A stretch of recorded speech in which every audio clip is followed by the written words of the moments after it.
Arsenal may just have handed Liverpool the title and just gone, there you go, for free of charge. Because after what I just watched, yeah, they've literally just handed the title over to Liverpool. I mean, not that I'm surprised. I mean, for me, the title was done a couple of games ago. I said that Liverpool were going to run away with it. But for Arsenal to drop points again, yeah. Liverpool, 6 points, are 6 points clear now with a game in hand. Remember, they still have the Merseyside derby to play against Everton. And for me, it's a no-brainer. I mean, maybe we might see a surprise because obviously now David Moyes is back in charge. But I think everybody knows when it's the Merseyside derby, more often than not, Liverpool win. You know, even though it's a derby and it's tough and it's, till the last minute, all of that, cool. But I think everybody knows Liverpool are most likely to win that game. So that's 6 points now. And if Liverpool win their game in hand, that's 9 points. And with the way Arsenal are playing, it would really surprise me to see Liverpool drop points in 3 consecutive games and Arsenal to capitalise in 3 consecutive games. Because every time the pressure is on Arsenal to capitalise or to get closer, they crumble. And it's not the first time. It's not the first time. Anyway, yes, people, you know the face, you know the name. Aaron here, back again. Welcome back to the channel. 2 reactions in one today. Brentford 0, Liverpool 2, Arsenal 2, Aston Villa 2. If you want to support this channel, go ahead and subscribe. No, if you want to support this channel, go ahead and like, share, comment, subscribe, and leave a comment, man. Get active in the comment section below and show your love and support to this channel. Sorry, I've got to take this with me. There we go. So, where shall we start? I think we should start with the Liverpool game because that was the 3 p.m. kickoff. I felt for Brentford. I really, really felt for Brentford because they hung in there, man.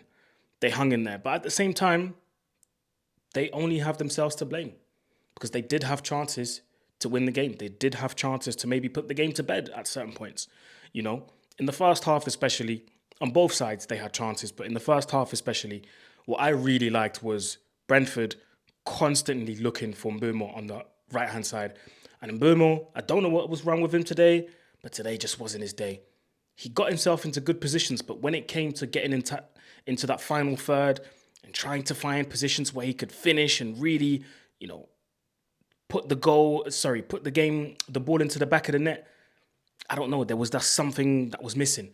Maybe, in my opinion, it was because every time they broke away and they went on a counter-attack, it felt like Mbeumo was all by himself, if I'm honest. It felt like Mbeumo was all by himself. It felt like Wissa needed to be a bit more closer because I felt like today Mbeumo was by himself and what's his name? Wissa played in a role just behind him, which was a bit weird to see, if I'm honest. So, sorry, I'll just have to check the battery levels. Yeah, everything's good. Sorry, guys. I felt like Wissa wasn't there whenever Mbeumo put himself into good position. So I think that was kind of lacking a little bit. Because every time Mbeumo was in a position to shoot or in a good position to put himself into a different position to shoot, there was 2-3 players around him. So that made it difficult. Liverpool, on the other hand, they had chances as well, man. And we've seen this before from Liverpool. Struggling a little bit to break teams down, maybe a bit too much.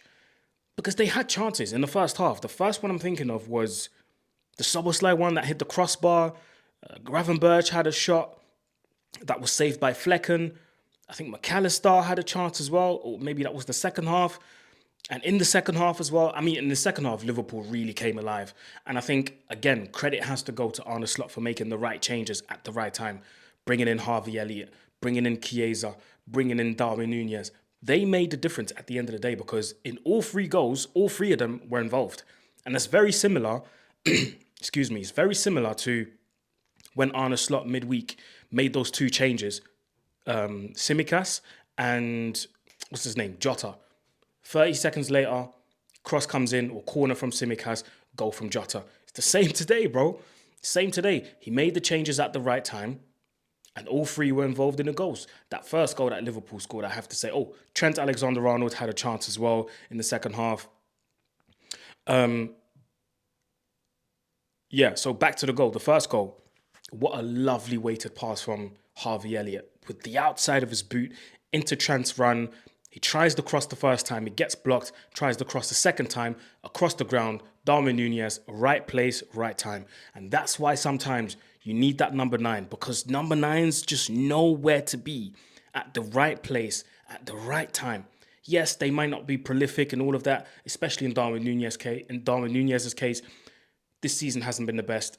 The previous seasons haven't been the best. In fact, since he's been at Liverpool, you can't really say he set the world alight. You can't really say that. However, in this title charge that Liverpool are leading at the moment, you can't say anything else but, okay, when a goal is needed, sometimes you feel it as a manager. You smell it, bro.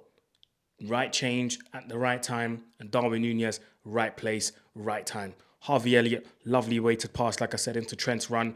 Trent with the cross across the ground. Darwin Nuñez tapping, 1-0. And at that point already, the game's wrapped up. And at that point, I'm thinking, maybe Liverpool are going to try and sit tight at the back, defend, make sure they defend their lead, and that's it. And then take it home. No, they get a breakaway. They get a counter-attack, go on the counter. Harvey Elliott, Chiesa driving forward into Harvey Elliott's run. Harvey Elliott drifts in, finds Darwin Nuñez, and Darwin Nuñez just smashes it in the back of the net. No mercy, no regrets, no nothing, and celebrates. And honestly, Brentford only have themselves to blame, because they could have put this game to bed, if I'm honest. They really could have put this game to bed. And this for Liverpool is looking really good now, because they're winning a crucial game against a team that has been doing well in recent times. So it's looking really good for Liverpool. Looking at their calendar, their next game is in the Champions League midweek against Lille. You would expect them to win that. Then they've got Ipswich, at home. You would expect them to win that as well. So it's looking really good for them, man. I'm not going to lie, So they've got Ipswich sandwiched in between two Champions League games. Lille at home, and then they got PSV away. And only then they're playing Bournemouth, who absolutely humiliated Newcastle today, by the way. Video is out on my channel if you haven't seen it before. 4-1, crazy. But Liverpool, again, looking at this from a neutral standpoint, putting my United hat away, they deserve this win. Fully deserve this win. And, I did want to talk about one person, though. Mohamed Salah. And listen, I've got nothing but respect for Mohamed Salah, for what he's doing in the Premier League, the numbers he's putting up. But in my opinion, and I've always said this, and this is no disrespect to him, I think he's a great goal scorer, an amazing, fantastic goal scorer, but he's not a great footballer. He's not a great footballer. And the reason why I'm saying this is because for me to be able to put Mo Salah with the likes of Thierry Henry, like everybody else is doing, and fair enough, if people are doing that, that's their opinion, that's fine. But for me to really put Salah on the levels of Thierry Henry, you have to be able, and that's just my opinion, that's how I feel, you have to be able to influence games, even if it's not directly with a goal or an assist. You have to be able to do that. You have to be able to do that, especially in today's game, because today's game's become all about stats.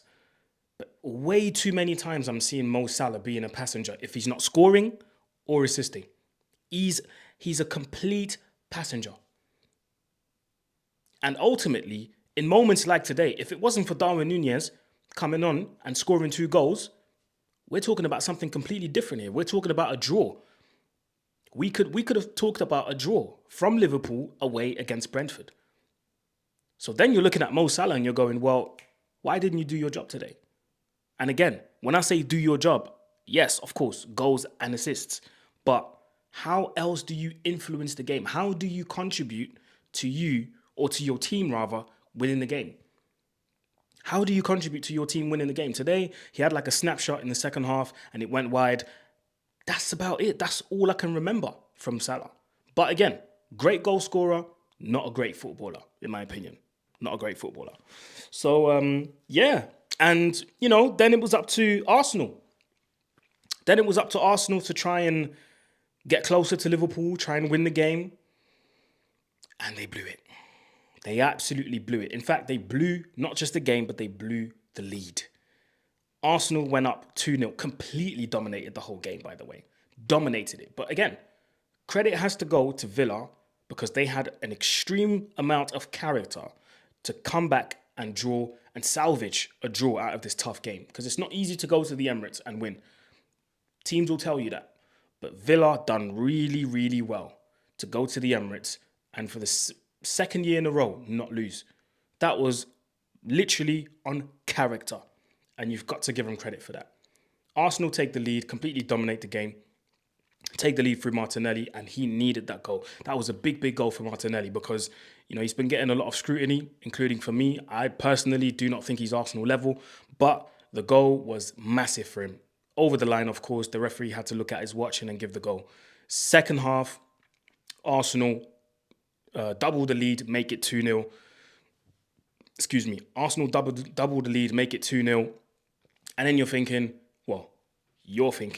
this game's done. Not me. I knew, from what I could tell, and from the lineup that Emery put out in the first half, or the starting lineup, and I looked at the bench, and I was like, you've got something up your sleeve, don't you? You've got something up your sleeve. And I was just waiting. I was waiting because a lot of people, I was watching a few watch-alongs at the same time, and I was waiting to go, yep, now he's going to bring on Duran.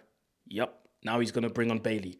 And he did exactly that. And that ultimately is what made the difference today. Because you look at the bench, you look at the substitutions. Look at what Arsenal brought on. They brought on Raheem Sterling. But look at Villa, Leon Bailey, John Duran, Luca Digne at half-time because Martin was really, really struggling in the first half. I can't lie, Trossard had him on toast. Really struggling. But look at the changes that Villa was able to make to influence the game for them to come back and draw. Very, very important for your bench to be very good. Arsenal look at their bench and who they got on there? Raheem Sterling, a few youngsters. That's it. Saliba was injured today, so he didn't play. Questions are going to be asked. And today it wasn't so much about, Arsenal. Well, they did have chances. And listen, and in these positions, you need to have clinical people finishing their dinner. And I've said it before, and I'll say it again. Arsenal will not win the title as long as you have people like Trossard, like Havertz, and like Martinelli, even though they were all involved in the goals today. As long as you have these people up front, more often than not, the chances they get, they're going to miss. 2-3 times out of 10, they'll score like today, or they're going to get they're going to get an assist. 2-3 times out of 10, they'll get an assist or a goal. But that's 7 times out of 10, they will miss the chances that they get. And that's where we're talking about the chances that Havertz missed in the previous games. That's when we're talking about the Trossard chance that he had today. Have to bury that. No excuses. Have to bury that. Now, of course, Arsenal wouldn't be Arsenal if they didn't talk about referees. Of course, they're going to talk about referees today. I think that goal was disallowed for a reason. It was the right decision, It was the right decision because how on earth can you look at that phase and say it hit Havertz's belly? It clearly hit his hand. Clearly. I mean, come on. I get you want to argue and discuss, but let's be realistic here. It hit his hand. Anyway, Villa then come back, and one of those changes proved to be the right ones. Luca Digne puts in an absolute fantastic cross, inch perfect. And out of nowhere, Tielemans just comes flying into the box with a flying header. It's 2-1. And at that moment, you know exactly what's happening. I knew it was only a matter of time before they equalised. I didn't think it'd be so soon. Don't get me wrong. I thought it was going to be towards the end of the game. And they didn't waste no time. After that first goal, set piece, free kick for Villa. Arsenal deal with it. But then the rebound. Matty Cash, lovely cross with his weaker foot, Weaker foot cross. And that's where you see where Arteta's choices proved to be the wrong ones. Playing Partey at right back, and so many Arsenal fans have said it, playing Partey at right back is the wrong decision. Why? Because naturally, he's not a defender. So naturally, he's not going to do stuff that defenders do. When he was trying to play that offside trap, that's typically something that forward players do. That's typically something that forward players do. I've played as a forward, and we don't pay attention to what defenders do. We don't have those defensive instincts. We just don't. We literally don't. So, yeah, man. Ollie Watkins equalizes. A fantastic goal, by the way. The finish to the ability to be able to wait. Because a lot of strikers in that moment, they're just smashing it in. No, he waited and literally just guided the ball into the back of the net with the inside of his foot. That was a really good goal. I have to give credit to Tielemans. That was a really good performance. Morgan Rogers kind of struggled today. He was rattled a few times in the game as well. You know, picked up a yellow card and all of that. Amadou Onana, unfortunately, had to get off injured. But overall, I thought that was a solid performance from Villa. You know, I've got to give credit to Martinez as well. Crucial save for that crazy instance, that crazy phase that happened where Arsenal have a shot, post, ricocheted into the box, scramble, boom. They get rid of it, Trossard, and then save. That was an immense save from Martinez. Yeah, and I have to give credit to Tyrone Mings as well, man. Big up Tyrone Mings after that horrible knee injury. He came back. Started today, finished the whole game, and he was outstanding. I have to say, he was absolutely outstanding today. And during the game, Arsenal fans will probably say, this is why Emery got sacked, and this is why Emery... Who's got the last laugh in the end? He came to do exactly what he wanted to do. His aim wasn't to have possession at the Emirates. That wasn't his aim. He came there with a specific job, and he carried out that job to perfection. That's why he played the likes of Ramsey and Rodgers. Because you're looking at it and you're thinking, why is he playing Onana, Kamara, Rodgers, and Ramsey? What? I knew exactly what he wanted to do. I knew what the plan was, bro. I knew what the plan was, and the plan got carried out to perfection. That's Aston Villa, job done. And they'll be happy. They'll drive back to Birmingham happy. Arteta. Questions are going to be asked. Again, the main one being, is the only time, and to be fair to Arsenal, today they were a threat from open play. But the only time Arsenal fans are excited is when they get a set piece. It's not a good look, man. It is not a good look. Now, fans are going to turn to you and say, show us what you got. Talent ID in terms of like bringing players in. Because you said you want to strengthen the squad. Right, show us what you got. Arsenal fans are they're going to look at Arteta now and say, all right, show us your talent ID now. And there's about, how many days? Just under 15 days left. Oh, and I'm seeing a quote here. Arteta on William Saliba. For sure, we are worried. Very worried. We will have more information, another test on him, and we will see. This doesn't sound good. This does not sound good to me. But hey, I'm not an Arsenal fan, you know. And who else did I think had a poor performance today? Two players I want to talk about quickly before I go. Martin Odegaard. I've got the feeling like, and this is something that I personally don't like. I hate when our players do it at Manchester United, and I hate when other players do it. But more often than not, Arsenal players love doing that. This whole gathering up the crowd and let's go. No, focus on the game. You're too emotional. Focus. We need you right now. That's what I would say if I was an Arsenal fan. Stop doing this whole crowd thing. Focus. We need you. And at times I feel like they put more energy into that than to actually impacting the game to win. I'm yet to see, I was going to say an ugly Odegaard. I'm yet to see an Odegaard taking the game by the scruff of the neck and going, because he's the captain, let me decide this. Yeah? You see, every time he drifts out to the right and asks for the ball, I'm yet to see him drift inside like he always does and, bro, just rossing it. Just, bro, let me just ling it, bro. Bam. Nah. He wants to drift inside and then just play his little cute passes and cute pass, bro. If I was an Arsenal fan, that would annoy me because I'm like, bro, you're in a shooting position. Let the shot off, my guy. If it goes wide, it goes wide. Who cares? But at least take initiative. Way too many times he tries to go for the cute dink or the cute pass sideways because he wants to make it look. And I get it. He's that type of player. But bro, you've got to take initiative, man. You're the captain. Mikel Merino, another one. Couldn't handle Tielemans today. He was at fault for the first goal. Partey was at fault for the second goal. So, yeah, man. Listen, Arsenal. I don't know what your schedule is. Let me have a look. What's Arsenal's schedule? Still second in the league, though, right now. But if Nottingham Forest win tomorrow, level on points. Peak. And then you've got to go and win away against Wolves. Woohoo! Good luck. Dinamo Zagreb in the Champions League. Arsenal are going to win that. And then they have Wolves away, like I said. Then they've got Girona away. Not easy at all. Ask Liverpool. And then they got the big one. Sunday, 2nd of February. Arsenal, Man City.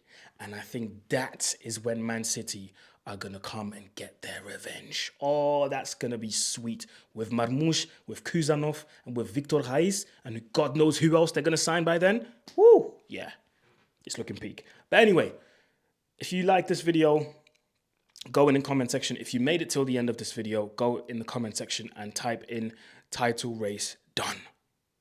Yes, please go ahead and do that. Anyway, people, that was it for me. Please leave a like, comment, share, subscribe if you haven't already. It's road to 15K. We're coming very soon. We're reaching 15K very soon. So make sure you go ahead and subscribe if you haven't already. That was it for me, people. Love, share, and subscribe. I keep saying that. Like, share, and subscribe. Much love and respect to everybody. God bless. Have a great weekend. Peace.